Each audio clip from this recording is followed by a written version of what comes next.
Olá, galera. Estamos aqui com o João Pedro, né, para a gente falar sobre o nosso tema transversal, que é meio ambiente. E aí eu vou passar a palestra para ele vai começar a falar conosco, tá bom? Tá liberado, João. Olá, bom dia pessoal, boa tarde ou boa noite, né? No seu horário que vocês verão esse vídeo. Me chamo João Pedro, muito prazer. Eu sou biólogo de formação, atuo com educação ambiental, tenho um negócio de impacto chamado Folha Composta. A gente ensina, faz consultoria no ramo de compostagem, né?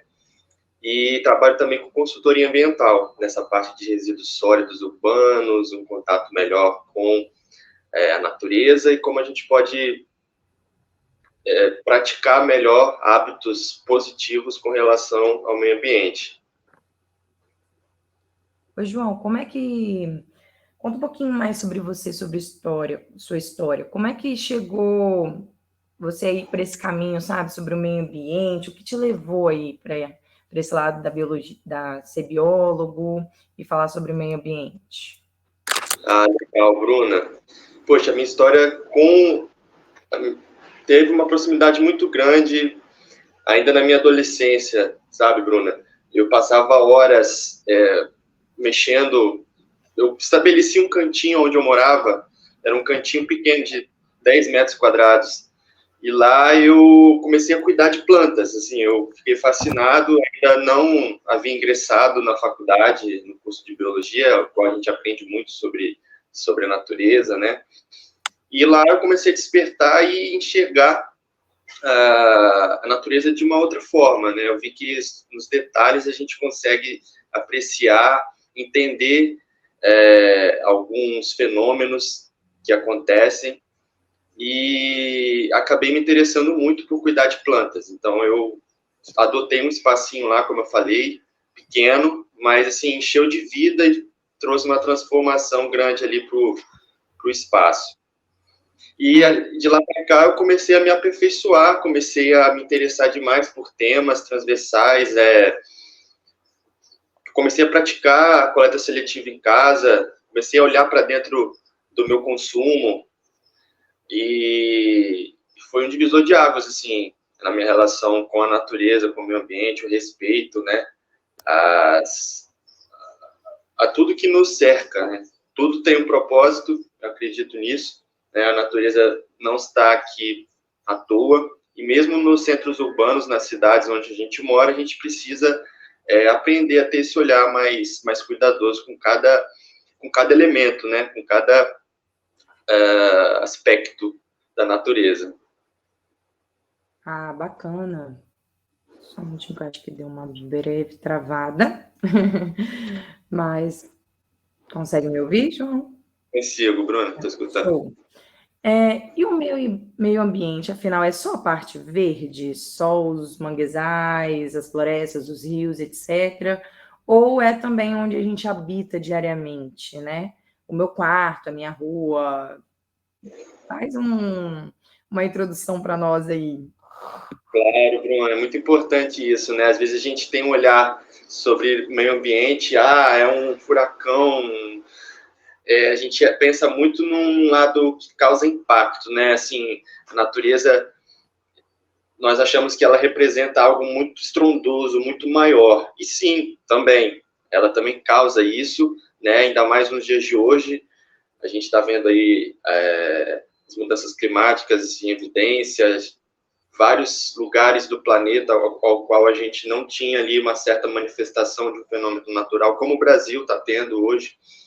Então, realmente, a ciência ela tá mudando um pouco assim o olhar, com a maneira como ela olha e como ela tinha determinado sobre as manifestações desses fenômenos. Mas voltando à sua pergunta, então tem esse lado, né, que causa muito impacto, um furacão, um tsunami, uma ventania, algo assim, mas também tem um lado pequeno da natureza, que são os detalhes, como eu havia falado anteriormente. Então, se a gente começar a prestar atenção que a natureza também se manifesta nos detalhes, a gente vai olhar para o nosso redor, dentro da nossa casa pode ter uma natureza, né? no nosso condomínio, na nossa vizinhança, no nosso bairro, a gente olha as plantas, a gente olha os animais, a gente olha, sabe, tudo que nos cerca, a gente precisa ter esse olhar. Então, eu costumo dizer que a natureza, ela demora um tempo para se manifestar. Se a gente pega uma planta, por exemplo, a gente vê até ela crescer, até ela chegar na sua fase adulta, até produzir ali os seus frutos, ficar maduro para a gente consumir, se alimentar, demora, não é da noite para o dia. Então, todo esse esforço que a natureza tem, né, de se transformar, de se reciclar, é um esforço que, infelizmente, hoje, a grande maioria das pessoas não está sabendo aproveitar essa energia que ela tem. Então, quando a gente começa a olhar para esses detalhes e ver que ela tem um potencial enorme, que ela, sim, ela trabalha ao nosso favor e a gente precisa cuidar dela, a gente vai ter mais respeito. E aí a gente traz isso para dentro da nossa rotina, a gente traz isso dentro para a nossa cultura, né? Então, é muito possível, sim, a gente olhar para dentro da gente, olhar para o nosso redor e inserir a natureza, inserir um cuidado, inserir, sabe, uma mudança de cultura para a gente conseguir preservar cada vez mais, defender a natureza e realmente agir em consonância com ela, agir em prol dela. Né, quando a gente fala assim, meio ambiente, que a gente fala rua, escolas, né, separação de um lixo, né, você fazer a coleta seletiva, não jogar lixo no chão, você ter a consciência de não ficar pisando, né, em gramas, eu acho que tudo isso favorece, seria mais ou menos isso? Total, Bruna, você falou um negócio interessante, eu costumo dizer, nas palestras que eu dou, ensinando sobre separação de resíduos, coleta seletiva, e aí muitas crianças perguntam e têm dúvidas, né? Por exemplo, como que um lixo que eu joguei na rua, um papel de bala que eu joguei ali, saindo da calçada aqui de onde eu moro, vai parar no mar, né? Ou vai parar e vai impactar alguma população de animais, enfim. Eu costumo dizer que é só a gente observar, né? Por exemplo, a gente está numa localidade aqui, na região metropolitana de Vitória, que venta muito, né? Então, o resíduo é arrastado. Então, ele não fica parado num lugar, ele vai sendo arrastado. Então, ele pode parar no rio, no mar, mas ele pode também parar sem ser dentro desses lugares. Só que se ele parar no rio ou no mar, ele vai impactar diretamente a população marinha ali. Animais vão se alimentar, eles não têm uma distinção como a gente seleciona o que a gente come. Para eles, o que está lá dentro pode ser alimento. Então, eles não têm essa capacidade e acabam ingerindo principalmente plástico. Agora, se, por exemplo, a gente está aqui num lugar, por exemplo, onde eu moro, e tem regiões aqui, a gente vê pequenos fragmentos de mata ainda preservados, isso é muito bom. E esse material que a gente joga, esse acúmulo, não é só o meu, por exemplo. Se eu tivesse esse hábito, o meu vizinho pode ter esse hábito também, de jogar uma coisinha pela janela. Você fala, só uma coisinha. Mas só essa coisinha vai se juntar com outras coisinhas, com outros materiais, que outras pessoas, isso vai se tornar algo grande. E aí pode, por exemplo, parar num fragmento de mata, como esse que tem aqui perto, e tampar um ninho de um gambá, de um passarinho, pode prejudicar ali diretamente um animal. Então, se a gente começar a olhar para esse ponto de vista também, a gente está sendo injusto, pensando só na gente, achando que a gente está fazendo algo que não vai impactar, mas que pode impactar diretamente um ser vivo que não tem nada a ver com isso e que não faz isso que a gente faz, que a gente olha para a natureza, os animais não estragam, não poluem aonde eles vivem, né? Aquilo que eles dependem. Então, assim, é ter esse olhar mesmo, Bruno. Você falou um negócio legal, lembrei. Show! Acho que já está puxando até a linha da minha outra pergunta que eu ia fazer, e qual a importância da nossa relação, né, nós seres humanos, com o meio ambiente que estamos inseridos, né? Eu chamaria uma relação de codependência, uma relação que a gente depende dela, da natureza, do meio natural, do meio ambiente, e ela também depende do nosso cuidado. Então, a gente realmente precisa incorporar hábitos positivos desde cedo, desde cedo. Eu falo muito também que na época que eu estudei na escola primária, a gente não recebia a gente não tinha instruções, orientações, né, Bruna? A gente deve ser próximo de idade. Então, a gente não recebia muitas orientações com relação ao cuidado com o meio ambiente, né? Agora tá se falando muito. Por que está se falando muito? Não é à toa. A gente está sentindo os efeitos das mudanças climáticas literalmente na nossa pele, quando a gente sai na rua. Por exemplo, hoje, e nesses últimos 2, 3 dias, está fazendo uma onda de calor. Né, a gente está presenciando uma onda de calor muito forte. Isso não é normal. A ciência já explica, né? Então, realmente, essa educação ambiental, ela está sendo mais trabalhada.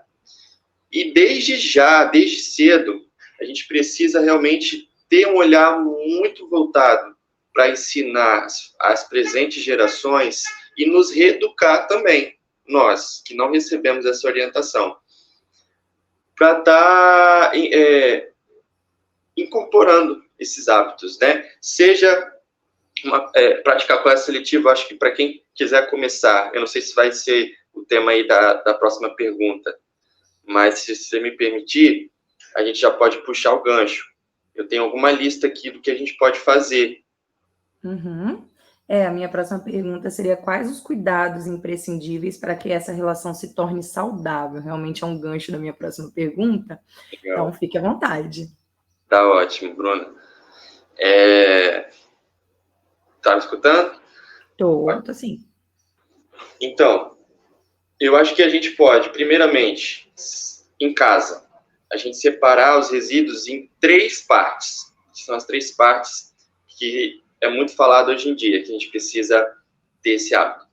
Primeiro, é separar o que é alimento, o que é resto de comida, do que é potencialmente reciclável, né, embalagens. Então, se a gente separa resíduos orgânicos, que podem ser recicláveis através da compostagem, que é a minha especialidade, a gente consegue gerar uma terra muito boa, uma terra fértil, que a gente chama de composto orgânico.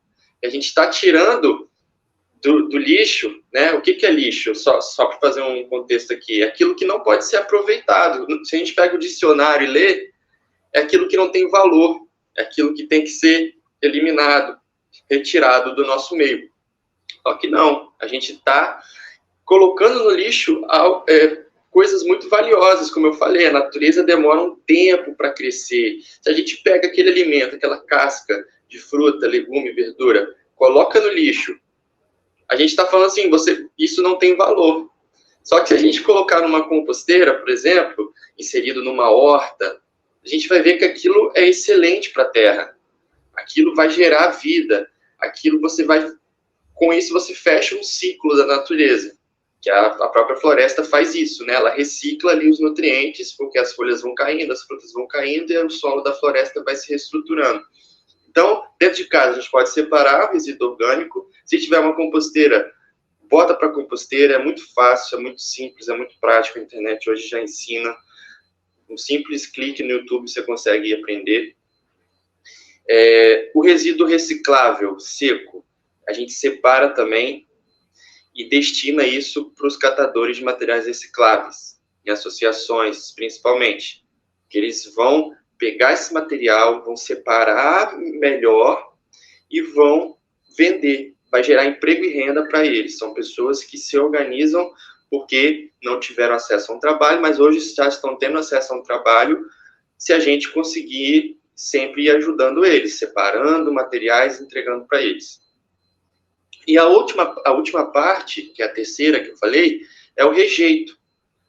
O nome já diz, é aquilo que a gente precisa rejeitar, porque não tem uma reciclagem, uma tecnologia para aquele material ser valorizado. Então, é resto de banheiro, fralda, resíduos, né, de higiene pessoal, aquilo que a gente sabe que a gente usou, e não tem como reciclar. Então, realmente é destinado para o lixo. Aí sim, vai para o caminhão da prefeitura, o caminhão da prefeitura leva lá para o aterro sanitário. Então, é um hábito muito, muito simples da gente ter, coleta seletiva em casa, minimamente nas 3 frações, nas 3 separações que eu acabei de citar. Outra coisa que a gente pode fazer é uma horta, é inserir a natureza dentro da nossa casa. Eu moro em apartamento. Já tem condições a gente ter uma hortinha pequena, numa jardineira, na varanda, na janela, né, em algum lugar que pegue sol. Dá para também, se não tiver a possibilidade de horta, né, trazer plantas para dentro de casa. Você já começa a se relacionar com a natureza de uma maneira diferente, começa a valorizar os detalhes que eu citei anteriormente também. Os detalhes são muito importantes para quem deseja e precisa ter um contato melhor, até para a saúde mental. Depois que eu comecei a mexer em plantas e aquele ritmo de trabalho, eu comecei a tirar alguns minutos do meu dia para cuidar de plantas. Aqui em casa a gente tem esse hábito, então, assim, fez muito bem. E aí, voltando na horta ainda, quem mora em casa é o privilégio de ter horta. Se a casa é cimentada, todo espaço, toda a área da casa é cimentada, não tem problema, você pode inserir uma horta por cima do cimento, né? Quem tem Eu usei uma caixa, não tem essas caixas de horta pegando engancho, né? Essas caixas de feira mesmo, aquelas de madeira. Excelente. Eu peguei uma delas, botei um saco preto, né, aquele mais grosso no fundo, e aí taquei e fiz a minha hortinha em casa, que eu tenho. Legal. Cebolinha, esses temperos que é o que a gente mais usa, assim, dentro de casa. Queria, né? E é muito bacana, é ótimo, fresquinho, né? O cheiro, assim, agrada muito. Sem falar que é um alimento natural que você está produzindo em casa. Então, aí, são 2 aspectos. Você está valorizando aquilo que você está colocando a mão na massa e você está se alimentando de um produto sem nenhum tipo de contaminante. Então, assim, é excelente.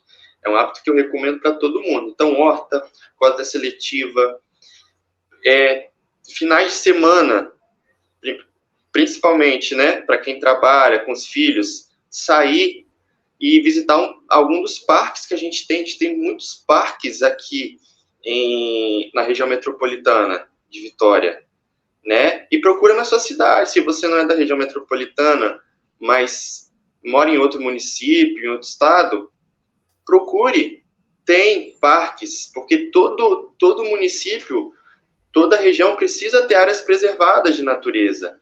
E nesses parques é trabalhado, sim, a educação ambiental, tem monitores ambientais, tem trilhas ecológicas que você pode fazer, se desconectar um pouco. Então, o que eu recomendo realmente, nesse aspecto de sair e contemplar, fazer programações diferentes, assim, hoje vamos no parque. Então, vai no parque, bota um tênis legal, confortável, dá uma passeada legal dentro, sabe, de uma trilha, vai de acordo com o que você consegue, também não vai forçar se você não tem um hábito, mas o importante é contemplar a natureza e se desligar um pouco de uma rotina que é estressante, muitas das vezes.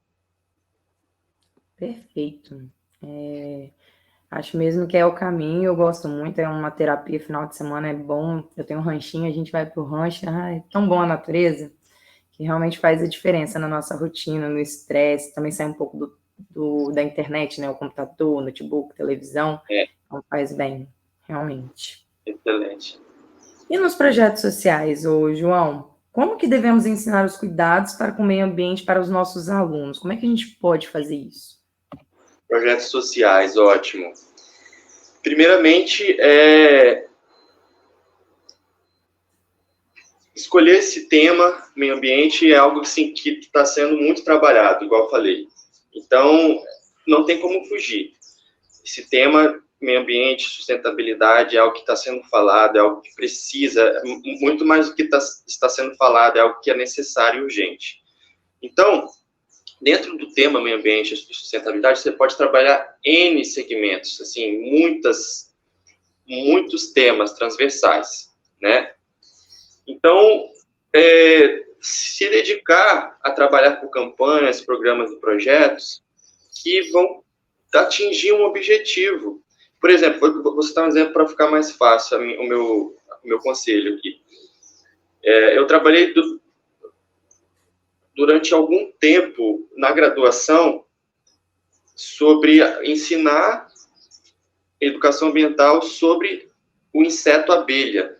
E eu não trabalhei sobre a abelha à toa, assim, eu escolhi a abelha aleatoriamente. Não, eu recebia muitas informações, fazia pesquisas e observava que a abelha está desaparecendo do planeta, ela está entrando em extinção. E aí eu fiz uma pergunta, mas se a abelha desaparecer do planeta, o que vai acontecer? Eu comecei a ver que ela é o principal inseto, o principal ser vivo que faz a polinização das plantas. Então, ela pega o pólenzinho de uma flor, leva para outra e isso produz alimento. Então, cerca de 90% de todas as espécies vegetais dependem das abelhas, de todas as espécies vegetais do mundo, dependem das abelhas para produzir, para continuar o seu ciclo de vida, senão aquele ser vivo, a planta, a árvore, não continua a vida, porque precisa da reprodução, precisa dela pegar o polenzinho e levar para outro. Então, eu comecei a trabalhar muito em cima disso. Então, realmente, projetos sociais, olhem para esses temas atuais, olhem para o que está acontecendo, olhem que a poluição dos oceanos é algo que está acontecendo e que precisa ser trabalhado muito fortemente ali, a educação ambiental e mudanças de comportamento. Se a gente pega o segmento florestas, a gente vê que as abelhas ainda estão, continuam ameaçadas, precisa de muito trabalho ainda, então pode-se trabalhar com esses temas, né? Nas cidades, justamente isso que a gente estava conversando tudo até agora, coleta seletiva, né? Compostagem, tudo que a gente pode fazer dentro da cidade, adotar no nosso dia a dia para contribuir cada vez mais com uma cultura ambiental positiva. Então, realmente, olhar o que está em emergência e trabalhar, pesquisar e fazer projetos. Talvez uma ação, né, com os alunos em prol do meio ambiente para poder dar uma incentivada. Isso, pode ser um start. Pode ser um start. Não parar por aí. A ação ela tem que acontecer, mas tem que ser trabalhado um projeto, né, que vai cada vez mais ir puxando aquele contexto para dentro e até se tornar uma cultura. Show. E os pais? Como eles devem fazer para colaborar na educação dos filhos, no cuidado com o meio ambiente? Eu acho que a gente já veio falando, né? Mas não custa reforçar, né? Porque minha mãe fala muito, os filhos reproduzem aquilo que eles aprendem, o que eles veem de exemplo, né, dentro de casa. O que os pais podem fazer? Ótimo, Bruno, excelente pergunta. Eu, como educador, eu vejo que valorizar.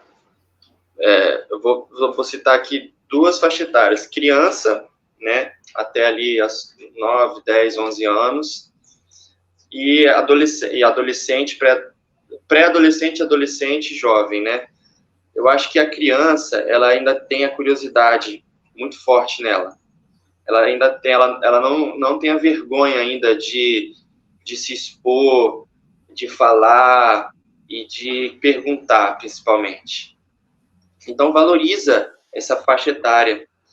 Os pais que têm crianças ainda até os seus 10, 11 anos, pode valorizar esse potencial que ela tem, que é realmente de aprender, de perguntar. Então, provavelmente vai trazer para casa atividades, projetos que incentivem, né, esse tema, meio ambiente. Então, valoriza, pega criança, pesquisa, adota dentro de casa, participe dos projetos que a escola, que a instituição, que o Instituto Anderson Varejão vai trazer. Isso é muito importante para essa faixa etária, inclusive. E quando é um jovem já adolescente ali no ensino médio, terminando o ensino fundamental 2, indo para o ensino médio, já dentro do ensino médio, é fazer com que essa faixa etária olhe para o mercado de trabalho e veja que o mercado de trabalho, muitas demandas de emprego estão precisando de profissionais qualificados na área ambiental, e que a área ambiental é uma área promissora hoje em dia. Não tem como fugir. Eu costumo dizer, estou escutando muitos profissionais dizendo que a profissão de biólogo, de gestor ambiental, de pessoas que são capacitadas em administrar essa parte ambiental, é como se fosse a medicina de algumas décadas atrás, que foi o boom, que foi o estouro, né? Muitas pessoas foram estudar a medicina porque realmente é algo que demanda, sempre demanda. E agora o profissional da área ambiental está sendo demandado cada vez mais dentro das empresas, nos órgãos públicos. Então, é olhar para essa área e incentivá-los caso eles queiram trabalhar com isso mesmo. Não é igual a anos atrás, onde a gente falava que iria estudar área ambiental e realmente era algo que não era muito valorizado. Hoje em dia está sendo cada vez mais.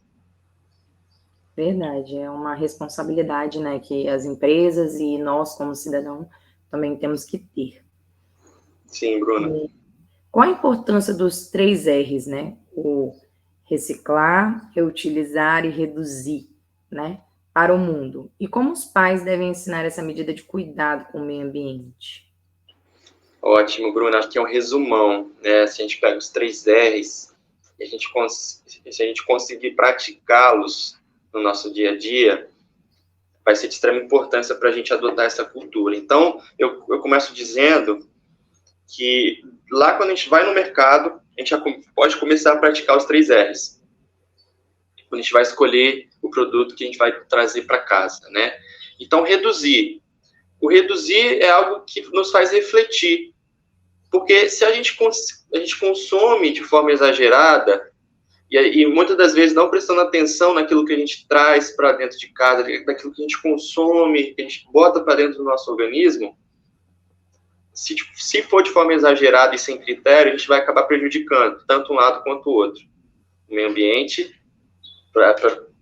pelas diversas embalagens que a gente vai, né, trazer para dentro de casa, consumir, aquilo pode se tornar um lixo, porque muitas embalagens, se a gente não tiver um critério, não vai ser o segundo R aí de reciclar, então a gente não vai conseguir reciclar, porque muitas embalagens não têm essa propriedade. Então, é lá dentro do supermercado, no nosso consumo, a gente vai escolher, a gente precisa, então, ter esse olhar, né? O que a gente vai consumir? É necessário tantas coisas? É necessário a gente trazer esse produto para dentro de casa? Então, é uma reflexão. O reciclar já é uma prática. Aquilo que a gente trouxe, aquilo que a gente escolheu, bem, a gente vai, então, proporcionar um destino ambientalmente adequado para aquele item. Então, a gente vai separar dentro de casa, vamos levar para uma cooperativa, para uma associação, para um posto de coleta na rua, na prefeitura. A gente tem já lugares, e dentro do condomínio tem lixeiras também separadas para esse tipo de finalidade, né? E aí a gente vai, então, trabalhando, é uma cultura, é algo que puxa, um R puxa o outro, né? Digamos assim, uma prática puxa a outra. Então, começa lá, na escolha, o que a gente vai consumir. Show. Qual recado que você gostaria de deixar aos pais dos nossos alunos no Instituto? Primeiramente, agradecer a oportunidade, né, de estar comunicando com vocês. É uma satisfação enorme poder trazer um pouco da minha experiência, do que eu vivo, né? E o recado que eu dou é que, mesmo que as coisas não pareçam caminhar tão lindas, assim, tão bonitas na prática, às vezes a gente separa dentro de casa e no nosso condomínio, o material que a gente coloca lá não vai para o destino certo, a gente vê que não está indo. Isso pode acontecer, acontece muito. Mas a gente fazendo a nossa parte, que é uma responsabilidade comum, compartilhada, tanto é que tem na lei, a lei da Política Nacional de Resíduos Sólidos, e a gente está puxando muito para esse tema, né, devido à minha especialidade, e eu acho que é o que pode a gente começar a fazer desde já, traz à tona essa responsabilidade. Cada cidadão é responsável por aquilo que consome e é responsável por destinar corretamente, né? Então, eu acho que, mesmo que as coisas não pareçam bonitas, faça a sua parte. Faça a sua parte como cidadão. Eduque os seus filhos, eduque crianças, sejam agentes e multiplicadores. Levem essa mensagem para os seus colegas, né? Adotem isso dentro de casa. Levem essa demanda para os pais de vocês. E pais, valorizem quando os filhos de vocês trazem essa demanda para dentro da casa. Então é isso, assim, olhe para os detalhes, a natureza ela ensina muito, valorizem plantas dentro de casa, eu gosto muito, assim, dá um trabalho, mas é um trabalho que compensa, porque do ponto de vista de saúde mental é muito legal você tirar ali minutinhos do seu dia para cuidar de uma plantinha, adubá-la, fazer uma podinha, ver que ela está crescendo, correspondendo, às vezes não está indo bem, aí você vai pesquisar e vai ver o que está acontecendo, então isso gera uma ocupação, né? E é isso, gente, olha para a sua vizinhança, olha para o seu bairro, valorize os pontos, os parques, as áreas de mata, é muito importante a gente ter isso hoje em dia ainda mais, né? João, acho que finalizamos nossas perguntas. Eu gostaria, em nome do Instituto, agradecer imensamente por você ter tirado um tempo para nos falar sobre essa temática que é tão importante, tão realista, né, no nosso dia a dia hoje. Então, gostaria imensamente por ter aceitado o nosso convite e por ter nos passado tanto conhecimento. Bruna, gratidão de novo, agradeço o Instituto Anderson Varejão pelo excelente trabalho que presta, né? E fico aí à disposição de vocês, caso queiram trabalhar com outros temas, temas específicos de meio ambiente, tá? Disposição e gratidão aí os pais, os alunos que estão escutando essa live. Agradeço. Vamos estar encerrando por aqui, viu, João? Tchau, tchau. Tchau, tchau, pessoal.